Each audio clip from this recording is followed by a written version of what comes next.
Chapter 29. Woe to Ariel, the city where David dwelt! Add ye year to year, let them kill sacrifices.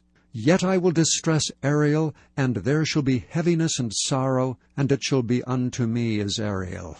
And I will camp against thee round about, and will lay siege against thee with a mount, and I will raise forts against thee. And thou shalt be brought down, and shalt speak out of the ground, and thy speech shall be low out of the dust, and thy voice shall be as of one that hath a familiar spirit out of the ground, and thy speech shall whisper out of the dust. Moreover, the multitude of thy strangers shall be like small dust, and the multitude of the terrible ones shall be as chaff that passeth away, yea, it shall be at an instant suddenly. Thou shalt be visited of the Lord of hosts with thunder, and with earthquake and great noise, with storm and tempest, and the flame of devouring fire.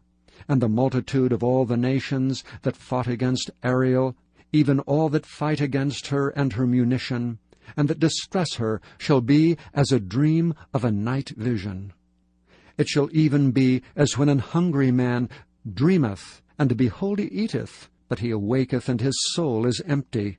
Or as when a thirsty man dreameth, and behold he drinketh, but he awaketh, and behold he is faint, and his soul hath appetite.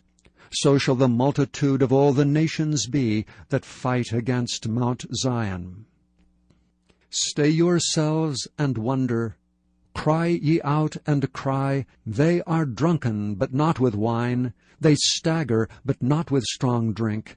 For the Lord hath poured out upon you the spirit of deep sleep, and hath closed your eyes. The prophets your rulers, the seers hath he covered. And the vision of all is become unto you as the words of a book that is sealed, which men deliver to one that is learned, saying, Read this, I pray thee. And he saith, I cannot, for it is sealed. And the book is delivered to him that is not learned, saying, Read this, I pray thee. And he saith, I am not learned. Wherefore the Lord said, Forasmuch as this people draw near me with their mouth, and with their lips do honor me, but have removed their heart far from me, and their fear toward me is taught by the precept of man, therefore, behold, I will proceed to do a marvelous work among this people, even a marvelous work and a wonder. For the wisdom of their wise men shall perish, and the understanding of their prudent men shall be hid. Woe unto them that seek deep to hide their counsel from the Lord, and their works are in the dark, and they say, Who seeth us, and who knoweth us?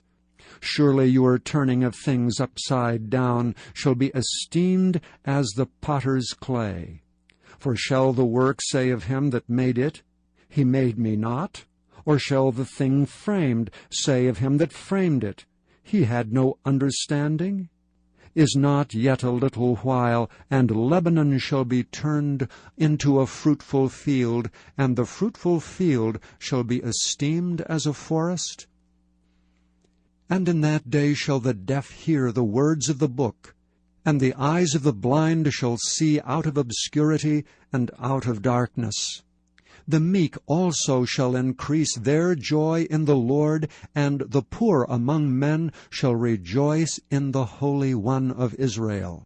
For the terrible one is brought to naught, and the scorner is consumed, and all that watch for iniquity are cut off, that make a man an offender for a word, and lay a snare for him that reproveth in the gate, and turn aside the just for a thing of naught. Therefore thus saith the Lord, who redeemed Abraham concerning the house of Jacob, Jacob shall not now be ashamed, neither shall his face now wax pale. But when he seeth his children, the work of mine hands, in the midst of him, they shall sanctify my name, and sanctify the Holy One of Jacob, and shall fear the God of Israel. They also that erred in spirit shall come to understanding, and they that murmured shall learn discipline.